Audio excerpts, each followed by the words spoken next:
आओ सुनाऊं कहानी। लाइक शेयर सब्सक्राइब कमेंट करना ना भूलें। आप देख रहे हैं साथिया रे भाग 12। हेलो दोस्तों, आप सभी को स्वतंत्रता दिवस की हार्दिक शुभकामनाएं। कोई नहीं समझ पाता कि क्या हो रहा है, बस सब शिप्रा को देखते रहते हैं। स्टेज तैयार होने के बाद शिप्रा सबको सामने बैठने के लिए कहती है। सबके बैठते ही अचानक अंधेरा होता है और स्पॉटलाइट स्टेज पर खड़ी शिप्रा पर आकर रुक जाती है और डीजे पर गाना बजता है। दिल चोरी साडा हो गया और की करिए नैनों में किसी के खो गया और की करिए। शिप्रा का इस गाने पर बिंदास डांस देखकर नील के कदम ऑडियंस के बीच ना रुक सके। वो भागता हुआ स्टेज पर चढ़ गया और शिप्रा के साथ डांस करने लगा। उसे शिप्रा के साथ डांस करते देख अर्जुन ने घूरते हुए कहा, इसको जाने क्या मस्ती छाई रहती है, शांति से कुछ देर बैठ नहीं सकता। मन तो करता है इसके पैरों में घुंघरू बांध दूं। युवराज के कानों में उसकी बात पड़ी तो उसने कहा, सुन भाई, अगर अपनी वाले को इस नील के हाथों से छुड़ाना है तो भाग और बीच में लाइन बना, वरना ये लड़कियों के बीच कुछ ज्यादा ही पॉपुलर हो जाता है। अर्जुन, भाई वैसे तो तेरी पास 100% शक्ति है, लड़कियों को इसके अंदर जाने कौन सा कैरेक्टर दिख जाता है जो इसके गुणगान करने लगती हैं। मैं तो चला स्टेज पर। ये कहकर अर्जुन भी आकर शिप्रा के साथ स्टेप्स करने लगता है। ओ मैडम, तेरी चाल, तेरे सिल्की सिल्की बाल, अब मैं इससे ज़्यादा क्या कहूँ। मैं नशे में टल्ली हो गया और की करिए, दिल चोरी सड्डा हो गया और की करिए। गाने के लिरिक्स काफ़ी स्ट्रॉन्ग थे, चाहकर भी वहाँ बैठे लोग अपने पैरों को रोक नहीं पाए और सारे लोग कुर्सी छोड़ स्टेज पर आ गए। मुंडे कुड़ियाँ रे सब मिल जाएंगे, होके क्रेजी सब फ्लोर पे आएंगे, सारे मिलके नोट उड़ाएंगे, झूम कर वीडियो बनवाएंगे। सारे हैं यार आज सारे हैं, ढूंढता हूँ मैं वो दिल कुआरा जिसके लिए लगी दिल की लगन। कईयों के आज होंगे रिश्ते पक्के जिनके हो रहे हैं नैन वटक्के। तू भी आज सीखी मेरी उत्ते रख दस की करिए, दिल चोरी सड्डा हो गया और की करिए। इधर गाना खत्म हुआ और उधर माइक वापस शिप्रा के हाथों में आ गया और स्पॉटलाइट युवराज पर। तो डियर ऑडियंस, कैसी रही स्टार्टिंग? फिर खुद के सर पर हाथ रखकर बोली, I know this is killing. Stage पे जो थी, लेकिन मैं ऑल टाइम नहीं रह सकती स्टेज पर, इसीलिए दुखी मत होना आप लोग, क्योंकि अब रॉक एंड रोल करने की बारी है दी के सुपर हैंडसम देवर युवराज जीजू की। फिर शिप्रा युवराज की ओर देखकर आई विंक करते हुए, कुड़ियों अपनी आंखों के शटर खोल लो, क्योंकि अब स्टेज पर धमाल मचाने के लिए आ रहे हैं युवराज सिंह राठौर और उनके friends. Let's dance audience. Super energy में शिप्रा ने तेज आवाज में कहा और युवराज की तरफ माइक उछाल दिया। युवराज स्टेज पर आया और माइक को चेक करके बोला, अब छोटी साली जी ने इतना तगड़ा इंट्रो दिया है तो उनकी इज्जत का ख्याल तो रखना ही पड़ेगा, इसीलिए बातें कम और काम ज्यादा। आंख मारते हुए डीजे वाले की तरफ इशारा करके डीजे वाले ने, बाबू जरा गाना चला दो। डीजे वाले ने युवी की ओर देखकर आई विंक की ओर गाना चला दिया। कोई कहे कहता रहे कितना भी हमको दीवाना। गाने के शुरू होते ही शिप्रा स्टेज के नीचे जाने लगी तो युवराज ने उसका हाथ पकड़कर स्टेज पर उसे घुमाते हुए कहा, इतनी जल्दी कहाँ साली साहिबा, कुछ स्टेप्स तो हमारे साथ भी कीजिए। ऑफ कोर्स जीजू, एज यू विश। युवी के साथ बीट मिलाकर डांस करने लगी। चाहे कहे कहता रहे कितना भी हमको दीवाना, हम लोगों की ठोकर में है ये ज़माना। सब साज है जब आवाज़ है, फिर किस लिए हिचकिचाना, गाएंगे हम अपने दिलों का तराना। बिगड़े दुनिया बिगड़ने भी दो, झगड़े दुनिया झगड़ने भी दो, लड़े जो दुनिया लड़ने भी दो, तुम अपनी धुन में गाओ। दुनिया रूठे रूठने दो, बंधन टूटे टूटने दो, कोई छूटे छूटने दो, ना घबराओ। गाना खत्म होने ही वाला था कि शिप्रा डांस करते हुए श्रद्धा के पास गई और उसे फ्लोर पर ले आई और डीजे की तरफ चेहरा करके तेज आवाज में कहा, ब्रो सलमान भाई का गाना बजा दो। माहौल काफी एनर्जेटिक हो चुका था। शिप्रा डीजे के पास आई और सॉन्ग प्ले करवा के संजू और रत्ना का हाथ पकड़कर उन्हें भी स्टेज पर खींच लाई।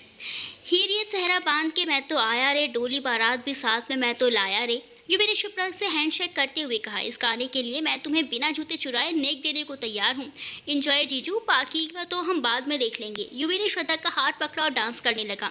इधर शिप्रा के स्टेप्स इतने स्ट्रॉन्ग थे कि अर्जुन के अलावा कोई उसकी स्पीड मैच नहीं कर पा रहा था।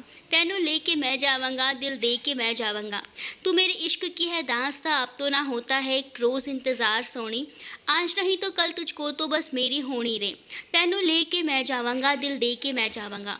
युवराज श्रद्धा इतना अच्छा डांस कर रहे थे कि सब स्टेज पर डांस करती प्यारी सी जोड़ियों को देखे जा रहे थे, लेकिन वहीं हॉल के कोने में खड़े उस इंसान से उनकी नज़दीकियां सहन नहीं हो रही थी। उसने थोड़ा नज़दीक आकर श्रद्धा के पाँव के पास कुछ कांच की गोलियां फेंक दी, जिस पर डांस करते करते पैर पड़ने से श्रद्धा का बैलेंस बिगड़ गया। वो नीचे गिरती उससे पहले ही युवराज ने उसे थाम लिया। तभी कुछ कांच की गोलियां युवराज के पैरों के नीचे भी आ गई। युवराज ने अपना बैलेंस संभाला और पास की दीवार से टकरा गया। उसने श्रद्धा का सर संभाल लिया, वरना श्रद्धा के सर के पिछले हिस्से में काफी तेज चोट लगती। युवराज ने श्रद्धा को काफी स्पीड से अपनी तरफ खींचा था, जिससे युवराज की बियर श्रद्धा के गालों पर जोर से लगी। उसके गाल बिल्कुल लाल हो गए। ये इंसिडेंस वहां खड़े किसी भी शख्स ने नोटिस नहीं किया सिवाय अर्जुन के। गाना खत्म हुआ, अर्जुन ने जब नीचे देखा तो उसे कांच के बॉल्स दिखे। उसकी निगाह अचानक ही कोने में गई तो वहां से उसे कुछ दिखा। वो उधर जाने को हुआ, तभी डीजे पर एक बार फिर से गाना बजने लगा। दीदी तेरा देवर दीवाना, हाय राम कुड़ियों को डाले दाना। अर्जुन ने पीछे मुड़कर देखा तो फ्लोर पर शिप्रा, श्रद्धा और सरगम खड़ी थी। अर्जुन ने वापस उस पर नजर घुमाई तो वहां कोई नहीं था।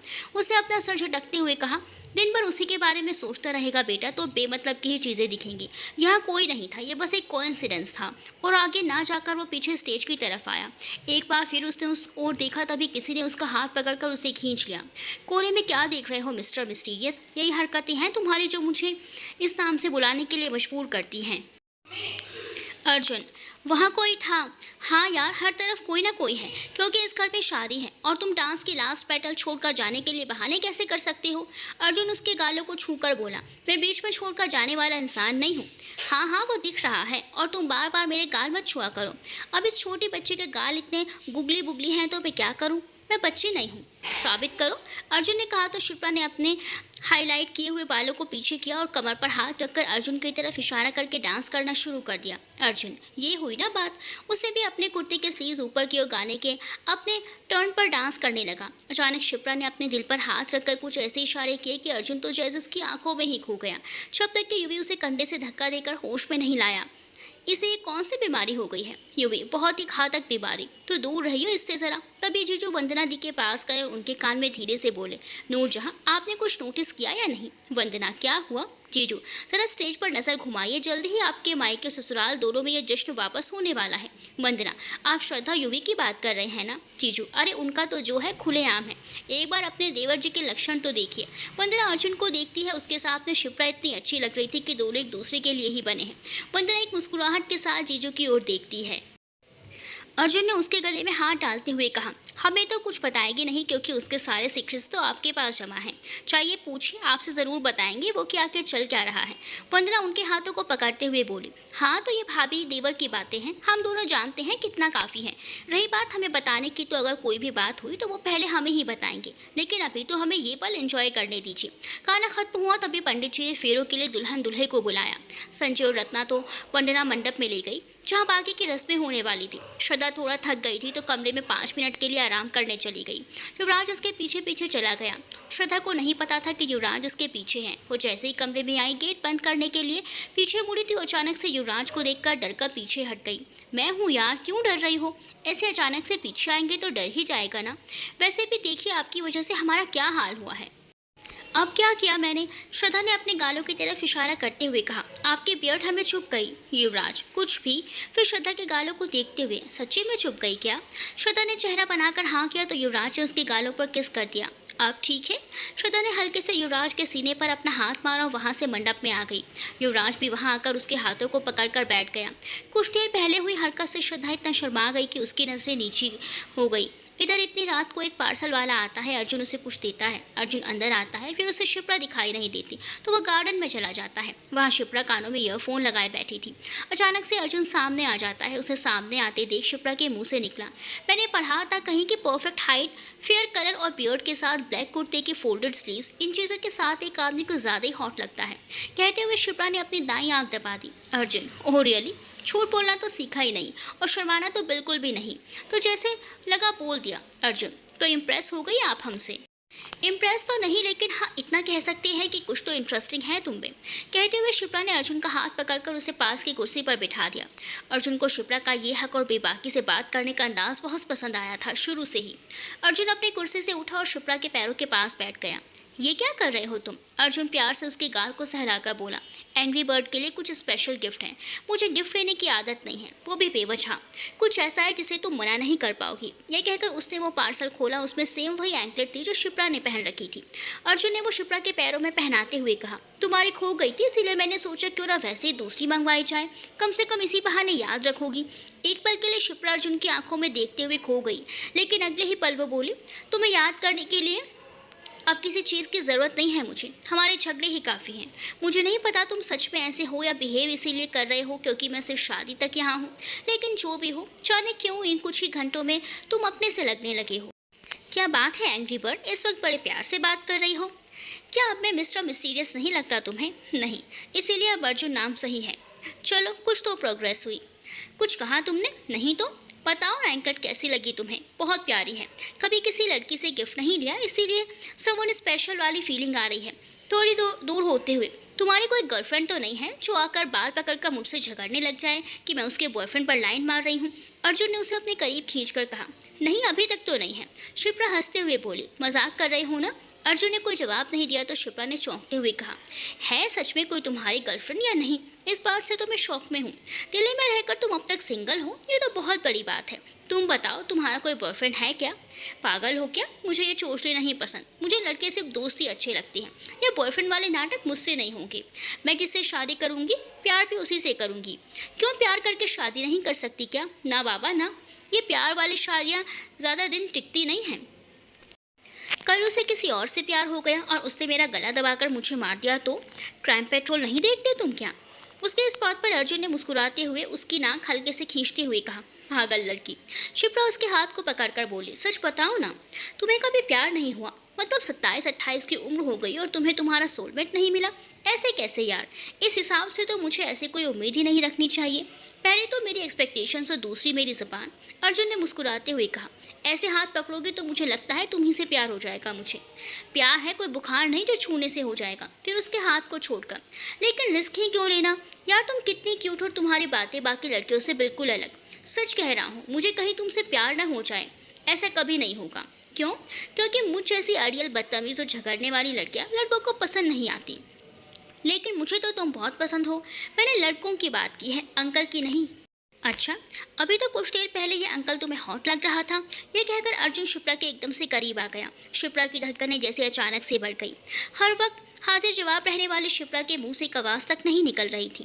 धीरे धीरे उसके लिए सांस लेना मुश्किल होने लगा तो अर्जुन को धक्का देकर खड़े होने को कहा और सांस लेने की कोशिश करने लगी।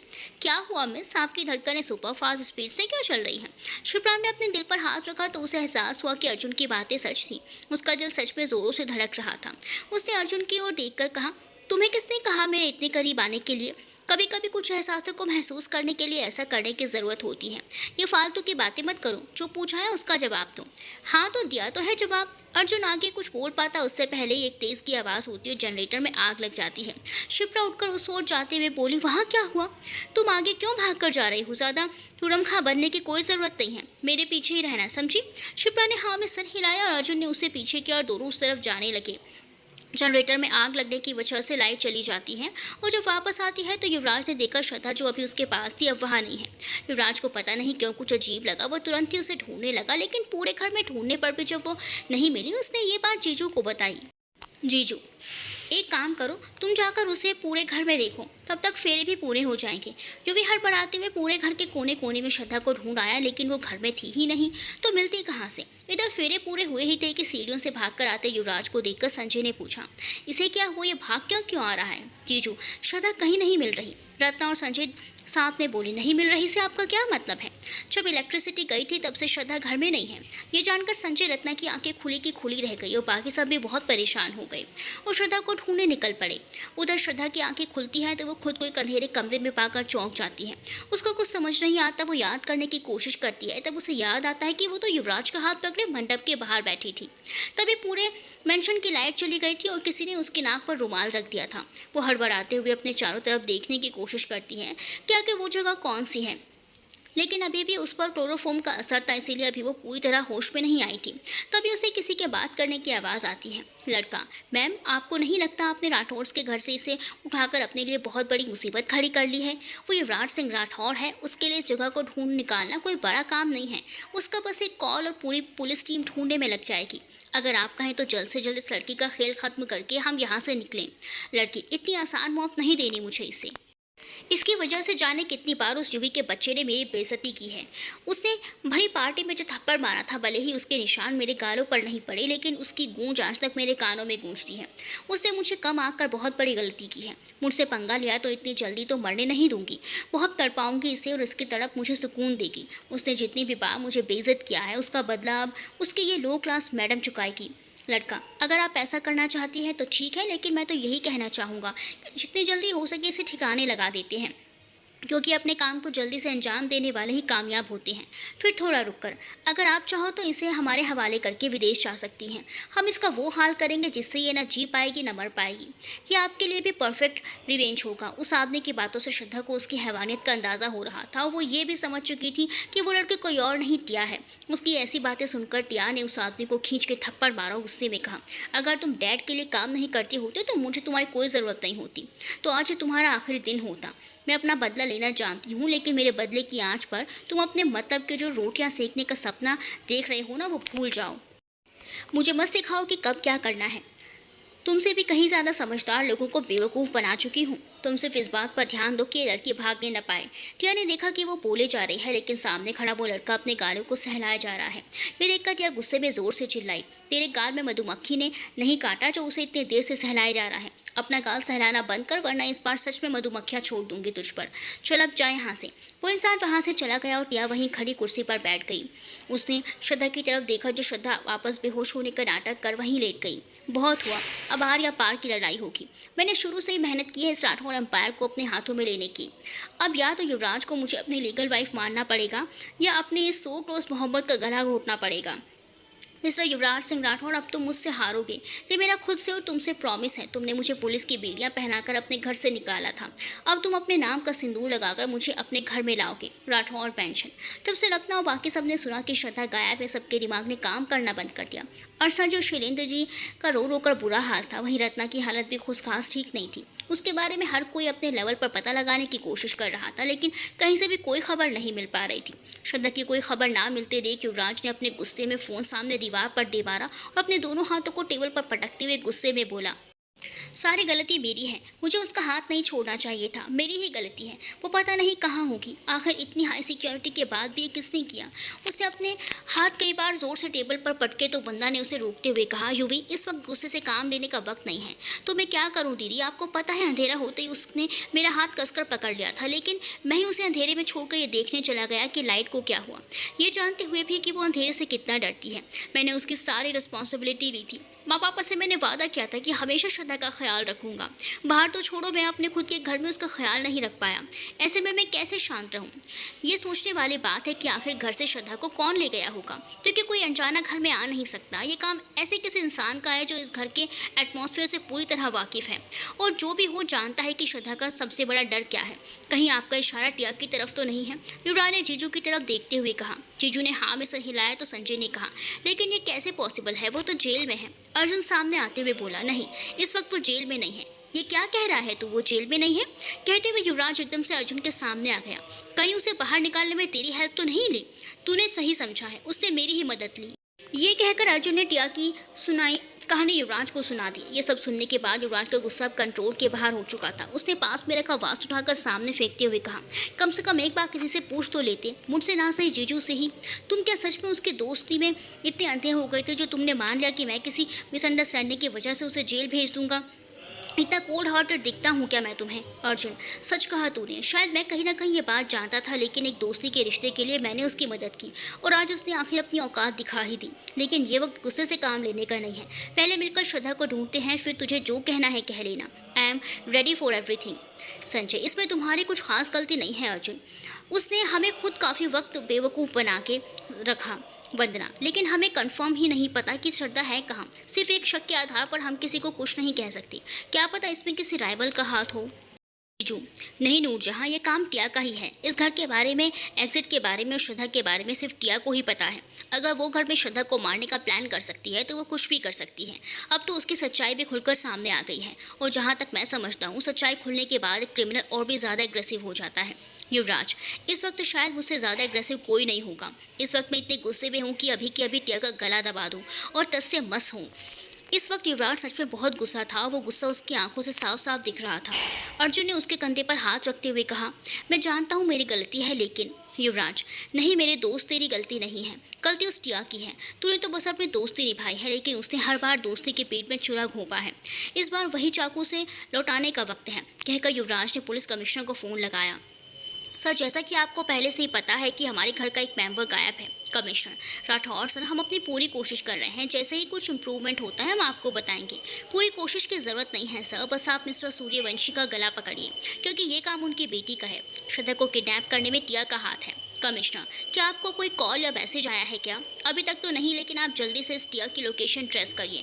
मैं नहीं चाहता कि श्रद्धा के साथ कुछ भी गलत हो। कमिश्नर, जी हम जल्द से जल्द अपनी टीम को इस काम में लगाते हैं। युवराज ने फ़ोन रख दिया। अर्जुन, मैं टिया का फ़ोन ट्राई करता हूँ। इतना कहकर उसने टिया को फ़ोन किया, लेकिन टिया का फ़ोन नॉट रीचेबल आ रहा था। अर्जुन, डैम इट, ये तो मेरी सोच से कहीं ज़्यादा तेज़ है। शिप्रा, ऑफ कोर्स है, ऐसे ही थोड़ी उसने इतने लोगों के बीच में डी को हर्ट करने का प्लान किया। वो तो जीजू की नज़र पड़ गई, वरना भगवान जानता है क्या ही होता उस दिन। शिप्रा, बेटा ऐसा नहीं कहते अपने बड़ों से।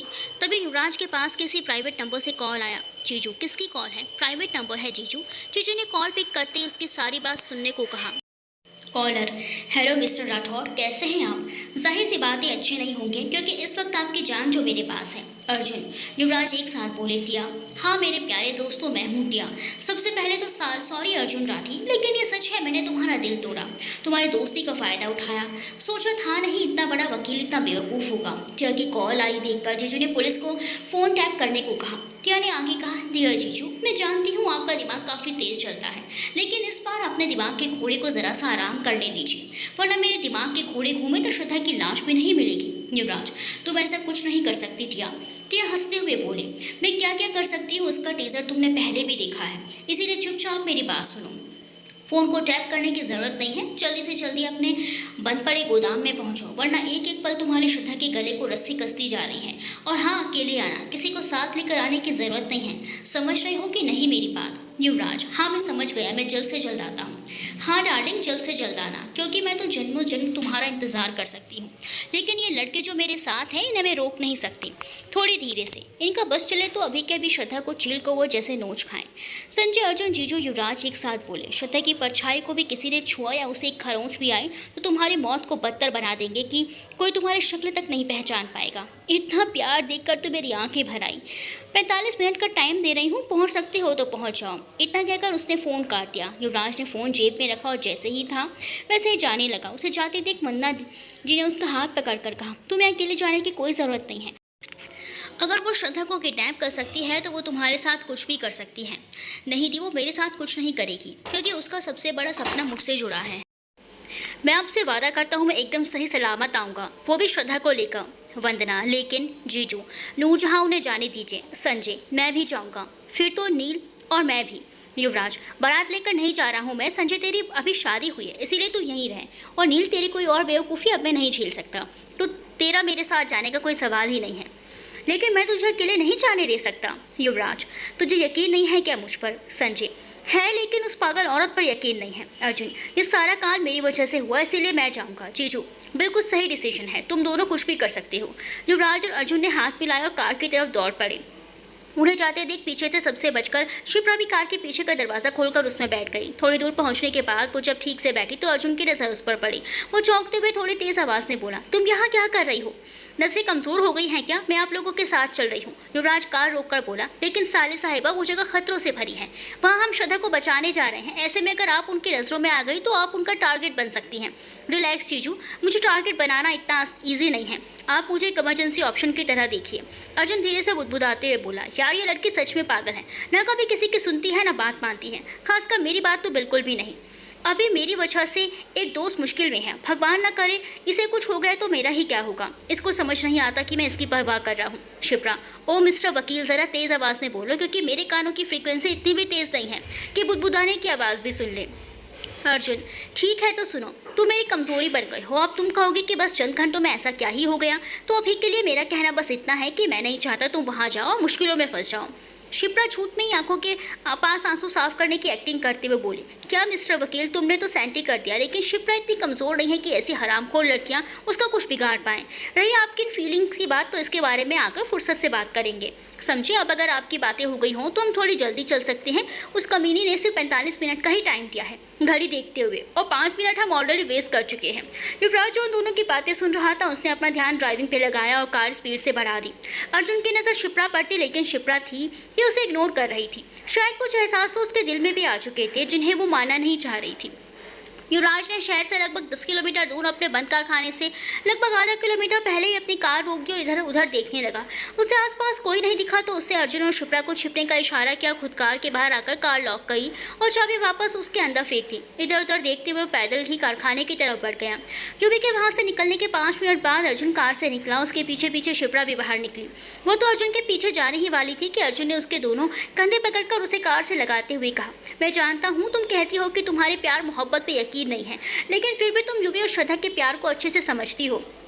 तुम कहती हो कि तुम्हें कभी प्यार नहीं हो सकता, लेकिन मुझे तुमसे प्यार हो गया है। ऐसे में तुम यकीन करो या ना करो, मेरे लिए ये मायने नहीं रखता। जैसे युवी के लिए श्रद्धा इंपॉर्टेंट है, मेरे लिए तुम हो। तुम जिद करके यहाँ तक आ गई हो तो ठीक है, लेकिन अब तुम अंदर ही रहोगी, समझी? शिप्रा को इस बार अर्जुन की आंखों में सच्चाई दिख रही थी। उसने कहा, मैं यहाँ तुम लोगों की हेल्प करने आई हूँ, तमाशा देखने नहीं। ठीक है, लेकिन जब हेल्प चाहिए होगी तो मैं तुम्हें सिग्नल दे दूंगा। तुम अंदर जाओ अभी। शिप्रा, लेकिन कैसा सिग्नल? अर्जुन, जब मैं अपनी पूरी ताकत लगाकर युवी का नाम 3 बार बुलाऊं तो समझ लेना हम प्रॉब्लम में हैं, लेकिन तब तक के लिए पहली बार और आखिरी बार मेरी बात मान लो। शिप्रा ने अपनी आंखें झुकाकर कहा, ठीक है, मैं मानूंगी तुम्हारी बात, लेकिन तुम भी मेरी बात सुनो। अपने दी और जीजू की जान को खतरे में नहीं पड़ने दोगे, क्योंकि अभी बहुत से सवालों के जवाब तुमसे चाहिए मुझे। अर्जुन ने शिप्रा का हाथ पकड़कर कहा, मैं अपना ख्याल रखूंगा और वादा करता हूँ तुम्हारे सवालों का जवाब दूंगा। ये कहकर अर्जुन अंदर आता है और शिप्रा उसके पीछे पीछे कारखाने के अंदर आती है, लेकिन खुद को ऐसे छुपाकर कि कोई उसे देख ही ना पाए। अर्जुन ने वहां का नजारा देखा तो देखता ही रह गया। वहां सीन ही अलग था। टिया दुल्हन के आउटफिट में खड़ी थी, सामने मंडप सजा था और लगभग 2 फ्लोर की ऊंचाई पर श्रद्धा एक कुर्सी पर बंधी थी। कुर्सी के दोनों तरफ रस्सियां बंधी थी जिसे 2 लोग पकड़े खड़े थे। वो उसे टिया के इशारे पर ऊपर नीचे कर रहे थे। वो रस्सी कुएं की रस्सी जैसा काम कर रही थी। नीचे एक मिनी ट्रक खड़ा था जिसमें कांच ही कांच भरा था। अगर हल्की सी भी कोई रस्सी ढीली होती तो श्रद्धा उस कांच के ढेर में गिरती। थोड़ी दूरी पर युवराज को 2 लोगों ने पकड़ रखा था। युवराज उनसे छूटने की पूरी कोशिश कर रहा था। टिया, छटपटाने का कोई मतलब नहीं है। युवी, तुम मेरी बात मान लो तो मैं तुम्हारी जान की जिंदगी बख्श दूंगी। मुझे बस ये तोता चाहिए। तुम मुझसे शादी कर लो और इसको बचा लो, वरना इसे इस कांच में गिरने से कोई नहीं बचा सकता और सिर्फ तुम्हारे पास ही जिंदगी भर के पछतावे के सिवा कुछ भी नहीं रहेगा। युवराज, तुम्हें पता है मैं तुमसे जिंदगी में कभी प्यार नहीं करूंगा, फिर भी अगर तुम्हें मुझसे शादी करनी है तो श्रद्धा की सेफ्टी के लिए मैं ये भी करने को तैयार हूँ। पर मेरी एक शर्त है, तुम्हें पहले श्रद्धा को छोड़ना होगा। अपना ये खेल उनके साथ खेलना जो तुम्हें जानते ना हो। मैं टिया सूर्यवंशी हूँ, मुझे बेवकूफ़ समझने की गलती मत करना। श्रद्धा तुम्हारी वो कमजोरी है जिसके लिए तुम कुछ भी कर सकते हो। जैसे जैसे हमारी शादी की रस्में होती जाएंगी ये रस्सियाँ धीरे धीरे नीचे आती जाएंगी। हाँ, अगर तुमने कोई चालाकी की तो एक साथ नीचे आएंगी। अभी तुम पर डिपेंड करता है तुम क्या चाहते हो। अपनी इस मिस को लो क्लास को कांच के बीच है सही सलामत। ठीक है, चलो मंडप में, मैं करूंगा तुमसे शादी। श्रद्धा कुछ भी बोलने की हालत में नहीं थी, क्योंकि ये जो हो रहा था उसने कभी भी नहीं सोचा था।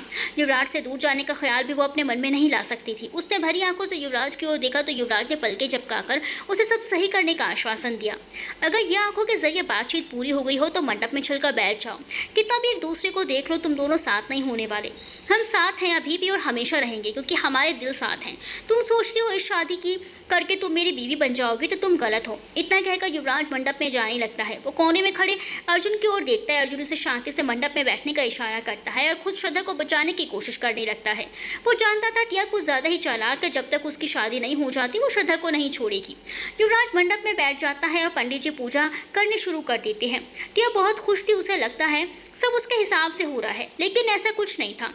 युवराज को अकेले देखकर वो इतनी खुश हुई कि उससे एक बार भी नहीं सोचा कि युवराज जैसा शार्प माइंडेड बिजनेसमैन बिना किसी प्लान के ऐसे कैसे उसके पास आ गया। दरअसल युवराज ने अपने गले में एक लॉकेट पहनी थी, उसमें एक चिप लगी हुई थी जिसे पुलिस ट्रेस कर रही थी। शिप्रा ने जब देखा कि बाहर पुलिस आई है तो वो जल्दी से छिप गई। पुलिस धीरे धीरे कारखाने के अंदर आने लगी तो शिप्रा भी उनके पीछे अंदर चली गई।